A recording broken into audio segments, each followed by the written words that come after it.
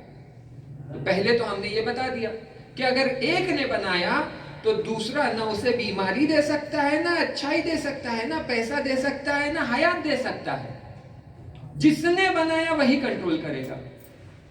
اب یہاں ہو سکتا ہے کوئی آ کر کہہ دے کہ ٹھیک ہے تو ہم یہ کہہ دیتے ہیں کہ دونوں نے مل کر اسے بنایا. آپ کہہ رہے ہیں اگر ایک نے بنایا تو دوسرا نہیں دے سکتا. صحیح ہے، صحیح ہے، ہم بھی مانتے ہیں اس بات کو. چلیے ہم اس طرح کہتے ہیں دو نے مل کر ایک کو بنایا ہے. اگر ایسا ہو تو پھر دو مل کر اس پر کام کر سکتے ہیں. ایک اچھائی دے سکتا ہے، ایک برائی دے سکتا ہے یا نہیں؟ آئیے یہ بھی کوشش کر کے دیکھتے ہیں. آپ دو مل کر ایک مخلوق بنائیے. آپ دو مل کر ایک مخلوق بنائیے. کیوں نہیں بنا سکتے؟ ڈفرینسز آئیں گے کیونکہ آپ الگ انداز سے سوچ رہے ہیں، وہ الگ انداز سے سوچ رہے ہیں. آپ اپنی مخلوق کو 4 پاؤں دینا چاہ رہے ہیں، وہ 2 پاؤں دینا چاہ رہے ہیں. آپ 2 آنکھیں دینا چاہ رہے ہیں، وہ 4 ہاتھ دینا چاہ رہے ہیں. تو ممکن نہیں. مان لیجیے آپ لوگ اگری بھی کر لیتے ہیں ڈسکس کر کے کہ بھائی 2 آنکھ دیں گے، 2 کان دیں گے، 1 ناک دیں گے، 1 منہ دیں گے، 2 ہاتھ دیں گے، 2 پاؤں دیں گے، 1 دل دیں گے، 1 لیور دیں گے، 1 پیٹ دیں گے. سب آپ نے ڈسکس کر کے پورا ڈائیگرام بنا لیا اور کہا کہ بس ایسے بنانا ہے. ابھی اس میں کنفیوژن نہ کرے. سائن کر لیجیے اگریمنٹ. یس اگریڈ اگریڈ. اب چینج نہیں کرنا ہے. ہاں چینج نہیں کریں گے. چلو اب مل کر بناتے ہیں. بنائیں گے. کہاں بنائیں گے؟ یہ انسان خارج میں نہیں بن رہا ہے، آپ کے نفس میں بن رہا ہے. سمجھ رہے ہیں؟ تو اب آپ کہاں بنائیں گے؟ ان کے اندر بنائیں گے یا ان کے اندر بنائیں گے؟ آپ کے اندر بن رہا ہے یا ان کے اندر؟ مان لیجئے آپ کے اندر بنا دیا. اب آپ اس پہ کنٹرول کر کے دکھائیے. نہیں کر سکتے. ان کے اندر بن گیا تو آپ کنٹرول نہیں کر سکتے. یعنی 2 مل کر بھی نہیں بنا سکتے. سمجھ رہے ہیں مشکل؟ دیکھیں آپ لوگوں نے خواہش کی تھی کہ بتائیے توحید کے بارے میں سمجھنا چاہتے ہیں. میں نے کہا تھا ڈیفیکلٹ ٹاپک ہے، لیکن کیونکہ خواہش کی تو میں بتا رہا ہوں. اب آپ کی ذہنوں کو تھوڑی زحمت دینی پڑے گی. دیکھیں یہ وہ والی بات ہو گئی کہ آپ جاتے ہیں ریسٹورنٹ میں اور کہتے ہیں بھائی پورا بھنا بکرا لے کر آ جاؤ. بندہ کہتا ہے بھائی پورا نہیں کھا پائیں گے آپ. ارے آپ لائیے تو صحیح. ارے سر آپ نہیں کھا پائیں گے پورا، آپ آدھا ہی آرڈر کر لیجئے، ویسٹ ہو جائے گا. نہیں نہیں آپ لائیے تو صحیح. اب آ گیا، تھوڑا سا کھانے کے بعد ریئلائز ہوا کہ نہیں پورا تو نہیں کھا سکتے، پیٹ میں جگہ نہیں ہے، ہضم نہیں ہوگا. اور وہ ویٹر کہہ رہا ہے سر آپ ویسٹ نہیں کر سکتے، پیسے تو پورے دینا ہے، پارسل لے جائیے. تو ابھی اپنے ذہنوں میں پارسل بنائیے علم کا، لے جائیے اور اس پہ سوچتے رہیے آخر ماہ رمضان کے آخر تک. تو ڈبے بھی جو ہے منتظر بھائی آپ کو دے دیں گے باہر سے پارسل بنانے کے لیے. تو آپ کی خواہش پر جو ہے پیچیدہ بحث کو آگے بڑھا رہے ہیں. تو 2 مل کر بھی نہیں بنا سکتے. کیوں؟ کیونکہ جس چیز کو بنایا جا رہا ہے اس کو ایک جگہ پر کریٹ کیا جا رہا ہے. وہ جگہ مشخص ہونی چاہیے، کلیئر ہونا چاہیے، اور جس کے نفس میں وہ ہے صرف وہی کنٹرول کر سکتا ہے. میں نے اپنے تصور میں انسان بنایا ہے، آپ میں سے کسی میں نہ ہمت ہے نہ قدرت ہے کہ اس میرے مخلوق کو آپ کنٹرول کر سکیں. کر پائیں گے؟ نہیں. آپ میں سے کوئی میری مخلوق کو کنٹرول نہیں کر سکتا. کون کر سکتا ہے؟ صرف ایک ہستی، جس نے مجھے بنایا ہے. جس نے مجھے بنایا ہے وہ میرے اوپر ہے، وہ مجھے کنٹرول کر سکتا ہے تو میری مخلوق کو بھی کنٹرول کر سکتا ہے. سمجھ رہے ہیں؟ یہ بہت زیادہ امپورٹنٹ نکتہ ہے. میں اس کی طرف اشارہ کروں گا لیکن یہ بہت زیادہ اسے آپ 2 ڈبوں میں پیک کر کے لے جائیے سنبھال کر. بہت امپورٹنٹ نکتہ ہے. میں نے جسے بنایا اسے میں کنٹرول کر سکتا ہوں اور اسے کوئی اور کنٹرول نہیں کر سکتا مگر اس نے جس نے مجھے بنایا ہے. یہ بات کلیئر ہو گئی؟ یعنی یہ کہ 2 خدا مل کر ایک کو نہیں بنا سکتے، ایک نہ خیر والا اور نہ ایک شر والا. ایسے ہی 3 خدا مل کر بھی نہیں بنا سکتے. کہ کہہ دے کہ ایک بنانے والا، ایک مینج کرنے والا، ایک ڈسٹروائے کرنے والا. نہیں، جس نے بنایا وہی مینج کرے گا، وہی ڈسٹروائے کرے گا. تو زرتشتیوں کی جو عقیدت ہے کہ دو خدا ہے، اہورا مزدا اور دوسرا خدا، یہ غلط، باطل ہوگی اسلام کے حساب سے. ایک ہی خدا. ہندوؤں کی جو آئیڈیالوجی ہے برہما، وشنو اور مہیش، یہ بھی رد ہو گئی. ایک ہی خدا ہے. اور پھر ٹرینیٹی والی بات بھی رد ہو گئی کرسچینٹی. یعنی صرف اسلام حق ہے، ایک ہی خدا ہو سکتا. ممکن ہی نہیں ہے کہ برہما بنائے، وشنو مینیج کرے اور شیوا آ کر ڈسٹروائے کرے. کیونکہ جس کو برہما نے بنایا صرف برہما ہی اسے مینیج کر سکتا ہے. اگر بات حل ہو گئی ہے تو ایک سلوات پڑھیے.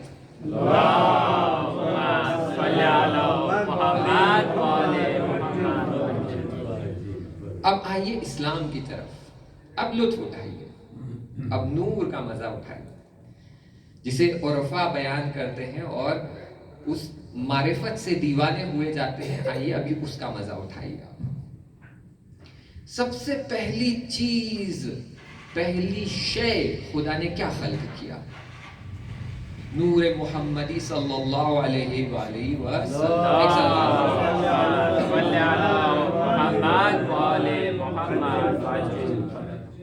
یعنی سب سے پہلی ہستی وہ صادر اول ہے، وہ نور ہے جو خدا نے بنایا، اور اس نور سے پھر سب کچھ بنا ہے.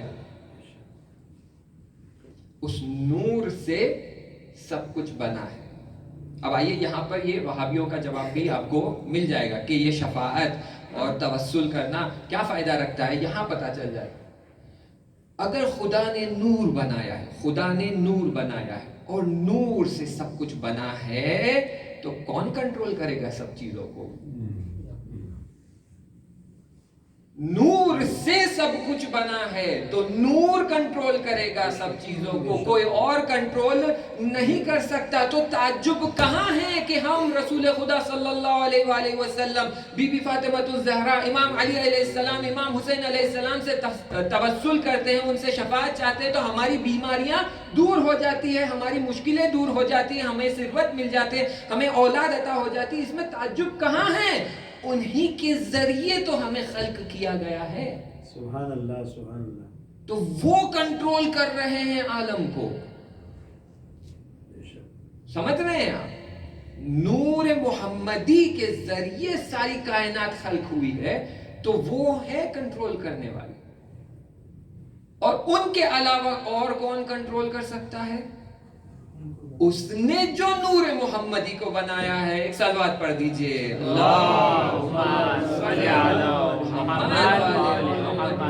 یعنی کائنات پہ کنٹرول کرنے کے لیے سب سے اوپر خدا، اور اس کے بعد میں نے خود اتھارٹی دی ہے، پرمیشن دی ہے، کنٹرول دی ہے. تو اہل البیت آ گیا. اسی لیے تو اہل البیت کے ذریعے ہماری بڑی بڑی مشکلیں حل ہو جاتی ہیں. اسی لیے تو دعائے توسل سے، دعائے کومیل سے ہمارے گناہ معاف ہو جاتے ہیں، کیونکہ سیکوینشل آرڈر ہے کہ سب سے اوپر خدا، پوری قدرت اس کی، پوری خلقت اس کی، پوری کائنات اس کی، پیغمبر اکرم صلی اللہ علیہ وآلہ وسلم ان کے مخلوق ہے، اور پھر سب کچھ پیغمبر کے لیے بنایا گیا، ان کے توسل سے بنایا گیا، ان کے توسط سے بنایا گیا. تو پھر یہ کنٹرول کرتے ہیں اور اس کے اوپر خداوند متعال کنٹرول کرتے ہیں. تو یہاں حل ہو گیا. فلسافیکلی، لاجیکلی بھی اگر آپ دیکھیں گے تو آپ کے لیے شفاعت بھی حل ہے، توسل بھی حل ہے.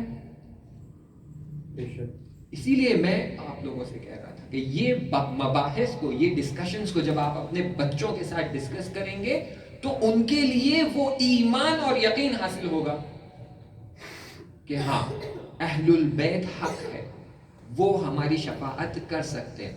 خیر کنڈیشنز اینڈ کرائٹیریا ہے، ایسا نہیں کہ ہر کسی کی شفاعت کریں گے دل بھر کر. جیسے ہمارے انڈیا میں شعار ملتے ہیں، آپ کو کیوں گناہ نہ کیا مگر خدا رحمان نہ تھا. تو کرو جتنا گناہ کرنا ہے، خدا بخشنے والا ہے. ایسا نہیں ہونے والا ہے. آپ مثال لے لیجئے, میں ابھی یہاں پر آپ سب سے امتحان لیتا ہوں, تو آپ میں سے اگر 10 لوگ 99% آنسر لکھیں گے اور 1% آنسر نہیں لکھ پائے تو میں اسے کمپنسیٹ کر کے آپ کو 100 آؤٹ آف 100 دے سکتا ہوں. لیکن جو بلینک پیپر دے جائے گا, کیا اسے میں 100 دوں گا؟ چاہے پھر وہ کتنا بھی کہہ لے کہ میں مولانا کا بھتیجا ہوں, بھانجا ہوں, چاچا ہوں, خالہ ہوں, جو بھی ہے, فرق نہیں پڑتا. میرے دل میں ان کی بہت محبت ہے, کوئی فرق نہیں پڑتا. میں نے ان کے لیے آنسو بہائے, کوئی فرق نہیں پڑتا. آپ نے پیپر بلینک دیا ہے. سمجھ رہے ہیں بات؟ کتنا بھی آپ کے دل میں امام علی علیہ السلام کی محبت ہو, کتنا بھی آپ امام حسین علیہ السلام کے لیے آنسو بہا چکے ہو, لیکن عمل کا جو پیپر ہے اگر وہ بلینک ہے تو شفاعت نہیں ہوگی. عمل کے میدان میں اگر ہم زیرو ہیں تو قیامت کے دن شفاعت نہیں ہوگی. کہیں گے کس بیسس پر میں اسے پاس کروں؟ اس نے تو پیپر پہ اپنے نام کے علاوہ کچھ لکھا ہی نہیں ہے. اگر واقعاً میرا چاہنے والا ہوتا تو میرے راستے پر چلتا, یتیموں کی مدد کرتا, غریبوں کی مدد کرتا, نیک اعمال انجام دیتا, نمازیں پڑھتا, روزے رکھتا, خمس دیتا, زکوٰۃ دیتا, گناہوں سے بچتا, عدالت کو برپا کرتا. یہ کچھ بھی نہیں کیا, گناہوں پہ گناہ کیے جا رہے ہیں, اور آپ سوچ رہے ہیں کہ آخر میں ہماری شفاعت ہو جائے گی. ایسا نہیں ہونے والا ہے. تو پلٹتے ہیں واپس سے توحید کی طرف کہ ایک خدا ممکن ہے, 2 خدا ممکن نہیں, 3 خدا ممکن, ایک سے زیادہ ممکن ہی نہیں ہے. خوب, اب کوئی آ کر یہ کہہ دے کہ ٹھیک ہے, آپ یہ مان لیجئے کہ ہر صفت کا ایک خدا ہو, اس کی کیا مشکل ہو؟ ایک خدا رازق جو رزق دیتا ہے, ایک خدا خالق, ایک خدا حیات دینے والا, ایک خدا علم دینے والا, ایک خدا قدرت دینے والا, ایک خدا محبت دینے والا, ایک خدا حکمت دینے والا. آپ جا کر مائتھولوجیز میں دیکھیے, گریک مائتھولوجیز, رومن مائتھولوجیز میں ان کے پاس یہی سب تو تھا. ان کے پاس محبت کا خدا الگ, جنگ کا خدا الگ, حکمت کا خدا الگ, علم کا خدا الگ, قدرت کا خدا الگ, اور سب کے نام دیے ہوئے تھے, سب کے بت بنے ہوئے تھے. جہالت کے زمانے میں مکہ میں یہی حالت تھی کہ انہوں نے بجلیوں کا خدا الگ, بارش کا خدا الگ, فصل کا خدا الگ, ہر چیز, درختوں کا خدا الگ, اولاد کا خدا الگ, ہر چیز کا خدا بنا رکھا تھا. تو اگر ہم اس طرح سوچیں تو کیا مشکل ہے؟ کوئی آپ سے یہ پوچھ لے یا آپ کے بچے آپ سے یہ پوچھ لے تو کیا جواب دیں گے؟ ایک تو وہی جواب جو ابھی ہم نے ڈسکس کیا ہے. دوسرا جواب جو ہمارے پریویس جواب پر ڈیپینڈنٹ ہوتا ہے وہ یہ کہ جو بھی صفت اگر آپ کہنا چاہتے ہیں کہ یہ خدا کی صفت ہے تو وہ انفینٹ لیول پر ہونا چاہیے. انفینٹ سے کم ہے تو وہ خدا نہیں ہوا. کیسے؟ مان لیجئے میرے پاس تمام علم ہے. جو انفینٹ علم ہوتا ہے تمام علم ہے, بس ایک تل جتنا علم میرے پاس نہیں ہے, ان کے پاس ہے. ایک تل جتنا علم میرے پاس نہیں ہے, ان کے پاس ہے. اب بتائیے میں خدا ہوا یا نہیں ہوا؟ ان سے زیادہ تو ہے نا میرے پاس, سب سے زیادہ ہے. صرف ایک دل جتنا علم ہے جو ان کے پاس ہے, میرے پاس نہیں. کیوں میں خدا نہیں ہوا؟ کیونکہ میں محدود ہو گیا.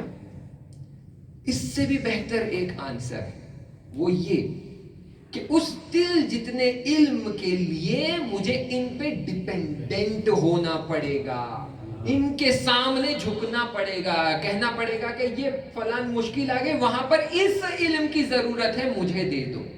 اور جو دوسرے کے سامنے جھکتا ہے وہ خدا نہیں ہو سکتا. جو دوسرے پہ ڈیپینڈنٹ ہوتا ہے، چاہے پھر وہ تل بھر کا کیوں نہ ہو، ایک ڈاٹ جتنا کیوں نہ ہو، دوسرے پہ ڈیپینڈنٹ ہے یعنی خدا نہیں ہے۔ Therefore اگر ہم کہہ رہے ہیں کہ علم کا خدا، یعنی وہ علم کا خدا انفینٹ علم رکھتا ہے، کسی اور کے پاس وہ علم ہے ہی نہیں۔ ارادہ انفینٹ، حکمت انفینٹ، قدرت انفینٹ، حیات انفینٹ، ٹھیک ہے؟ اوکے، آئیے اب اگر ہم کہتے ہیں ہر صفت کا ایک خدا ہونا چاہیے، تو سب سے پہلے کس خدا کو ہونا چاہیے؟ کون سے خدا کو سب سے پہلے وجود میں آنا چاہیے؟ خالق کو، اس صفت کے ساتھ ارادے کو، کون سا خدا سب سے پہلے وجود میں آنا چاہیے؟ حیات، وہ خدا جس کے پاس حیات ہے، کیونکہ انفینٹ حیات ہے، ازلی اور ابدی، تو اسی لیے وہ تو وجود میں ہے ہی کیونکہ حیات ہے، وہ بھی نہایت ہے، ذات میں حیات چھپی ہوئی ہے، تو حیات کا خدا وجود رکھتا ہے، اسے وجود میں آنے کی ضرورت بھی نہیں، وجود رکھتا ہے کیونکہ ازلی اور ابدی ہے۔ اب یہ چاہتا ہے کہ دوسرے خداؤں کو حیات دے، کیونکہ دوسروں کے پاس حیات نہیں ہے، پوری حیات اس کے پاس ہے۔ خوب، اب چاہتا ہے کہ دوسروں کو حیات دے۔ حیات دینے کے لیے دو چیزوں کی ضرورت ہے۔ پہلی، ارادہ، مجھے ارادہ کرنا پڑے گا کہ مجھے حیات دینا ہے۔ دوسری، قدرت، مجھ میں وہ قدرت ہونا چاہیے کہ میں حیات دے سکوں۔ لیکن ارادے کا خدا تو موجود ہے ہی نہیں، کیونکہ پوری حیات تو میرے پاس ہے، تو ارادے کا خدا ہے ہی نہیں۔ نہ قدرت کا خدا ہے، کیونکہ پوری حیات میرے پاس ہے، جب تک میں نہیں دوں گا وہ آئے گا نہیں۔ میں دوں کیسے؟ میرے پاس قدرت ہی نہیں ہے، میرے پاس صرف حیات ہے۔ سمجھ رہے ہیں؟ میرے پاس صرف حیات ہے، میرے پاس نہ ارادہ ہے نہ قدرت ہے، میں دے ہی نہیں سکتا، صرف رکھ سکتا ہوں۔ یعنی اسینشلی صرف حیات کا خدا ہوگا ازل سے ابد تک، اور کچھ نہیں ہوگا۔ اسی لیے پھر سے ممکن نہیں ہے کہ ہر صفات کا الگ الگ خدا ہو، یہ ساری صفاتیں ضروری لازماً ایک ہی خدا میں ہونا چاہیے، تبھی تو وہ حیات رکھتے ہوئے، علم رکھتے ہوئے ارادہ کرتا ہے اور قدرت رکھتا ہے کہ وہ کریٹ کر سکے۔ یہ سب جب جم ہوتا ہے تب تو خلقت حاصل ہوتی ہے۔ تو ممکن نہیں ہے کہ ہم یہ سوچیں کہ ایک صفت کا ایک خدا نہیں، کم سے کم 4-5 صفتیں ایک خدا کے اندر ہونا لزومی ہے، ضروری ہے، ورنہ اصل کریشن ہی نہیں ہوگا۔ اگر بحث بہت زیادہ سنگین ہو گئی ہے اور دماغ سے دھواں نکل رہا ہے تو صلوات پڑھ دیجیے۔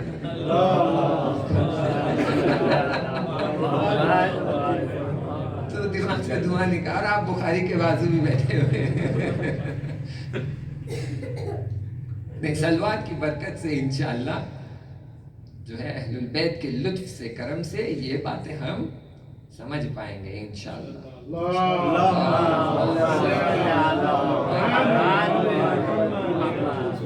دیکھیں افطاری تو ہو گئی، اب پارسل لے جانے والی بات ہے یہ۔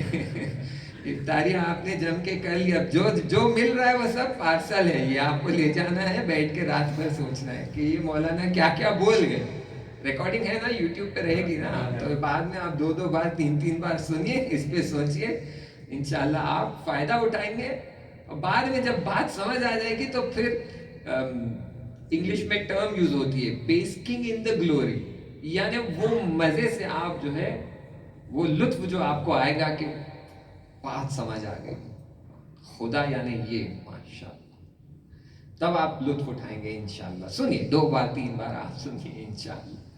خوب، تو یہاں پہنچے کہ 2 خدا نہیں ہو سکتے، 3 خدا نہیں ہو سکتے، ہر صفت کا ایک خدا نہیں ہو سکتا، تمام صفتوں کا حامی ایک خدا ہو سکتا ہے، اور ضرورتاً انفینٹ ہونا ہو۔ اب یہ لاسٹ شبہہ میں مطرح کروں گا، ٹائم بھی ختم ہو رہا ہے، پھر اس کے بعد دوسری مجلس بھی یہی پڑھنا ہے نیچے بیٹھ کر، جو کل آپ لوگوں نے پڑھوائی تھی، تو اس کے لیے بھی کچھ مطلب بچا کے رکھنا ہوگا۔ تو یہ لاسٹ مطلب آج بیان کرتے، کوئی اگر آ کر کہہ دے کہ ٹھیک ہے، ہر خدا کی ایک کائنات، ایک خدا، اس طرح سوچے، ایک خدا اور اس کی ساری کائنات، جس میں آپ کے پیغمبر بھی آ گئے، نور اول بھی آ گیا، جبروت بھی آ گیا، ملکوت بھی آ گیا، ملائک بھی آ گئے، فرشتے بھی آ گئے، جنت بھی آ گئی، جہنم بھی آ گئی، دنیا بھی آ گئی، لوگ آ گئے، یہ اس کا خود کا ایک یونیورس، یہ خود کی ایک کائنات، ایسے ہی اور ایک خدا، اور تیسرا خدا، جو آج ہم ملٹی ورس کی بات کرتے ہیں، یونیورس سے پھر ہم ملٹی ورس کی طرف چلے گئے، کہتے کہ فراوان یونیورس موجود ہے، تو ویسے آپ یہ بھی کہہ سکتے ہیں کہ فراوان خدا موجود ہے، ہر خدا کی اپنی کائنات، وہ اپنی کائنات چلا رہا ہے، کیا مشکل ہے اس میں؟ کیا مشکل؟ وہی خلق بھی کر رہا ہے، وہی مینج بھی کر رہا ہے، وہی قیامت بھی برپا کرے گا، وہی حساب کتاب بھی لے گا، وہی جنت بھی دے گا، وہی جہنم بھی دے گا، وہی جزا بھی دے گا، وہی سزا بھی دے گا، وہی رزق بھی دے گا، وہی غفور ہے، وہی رحمان ہے، وہی رحیم ہے۔ کیا مشکل ہے اگر آپ اس طرح سے 2 کائنات کا تصور کریں؟ طلاب کے لیے تو جواب بہت آسان ہے، کیونکہ بسیط 2 نہیں ہو سکتے۔ ایک ٹرم یوز ہوتی ہے فلسفی میں جس کو ہم کہتے ہیں بسیط، یعنی سنگولر، یعنی سنگولیرٹی، یعنی یہ کہ اس چیز کا پارٹس نہیں ہوتا ہے، اس کو کچھ پارٹس ملا کر نہیں بنایا گیا، یونیک ہے، انڈیویجول ہے، اس کے نہ حصے سوچے جا سکتے ہیں نہ حصے بنائے جا سکتے، یعنی یہ کہ اگر 2 چیزیں ہو جو ایگزیکٹلی سیم صفات رکھتے ہیں، تو اگر یہ سنگولیرٹی ہے تو یہ دونوں ایک ہی ہونا ضروری ہے، 2 نہیں ہو سکتے، جسے ہم اور ایک لفظ استعمال کرتے ہیں، مجرد۔ مجرد یعنی جو فزیکل بینگ نہیں ہے، 3 ڈیمینشنل نہیں ہے، length, breadth, depth and time and space اس کے لیے اپلیکیبل نہیں ہے۔ مجھے آپ ٹچ کریں گے تو آپ کو لینتھ، بریتھ اینڈ ڈیپتھ ملے گی، اور میں ایک زمان میں موجود ہوں اور ایک مکان میں موجود ہوں، تو میں مٹیریل بینگ ہوا۔ دوسرا بینگ ہوتا ہے اممٹیریل بینگ، جیسے ہمارے فرشتے، جناب جبرائیل، جناب میکائیل، جناب اسرافیل، اور پورے یہ تمام فرشتے، حتیٰ جنت و جہنم، یہ سب اممٹیریل بینگ انہیں کہتے ہیں، یعنی ان میں مٹیریل نہیں ہوتا، یہ اپنے ایک خاص چیز سے بنے ہوئے ہوتے ہیں، اور یہ اتنے یونیک ہوتے ہیں کہ جس چیز سے جناب جبرائیل بنے ہوئے ہیں اس چیز سے جناب میکائیل نہیں بنے ہوئے ہیں۔ سمجھ رہے ہیں آپ؟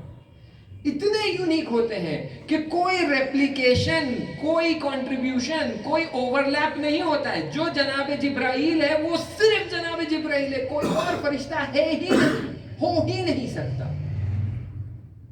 تو جس چیز سے جناب جبرائیل بنے ہوئے ہیں وہ صرف وہی ہے، جس چیز سے جناب میکائیل بنے ہوئے ہیں وہ صرف وہی ہے، یونیک ہے، ریئر ہے، جو ہم کہتے ہیں نا کہ پوری دنیا میں ایک ہی نگینا ہے، ایسا ہے ہی نہیں، اس کے کروڑوں روپے لگیں گے، ویسے ہی جناب جبرائیل پوری کائنات میں ایک ہی ہے، ان کے جیسا کوئی ہے ہی نہیں۔ جناب میکائیل یونیک ہے، ان کے جیسا کوئی،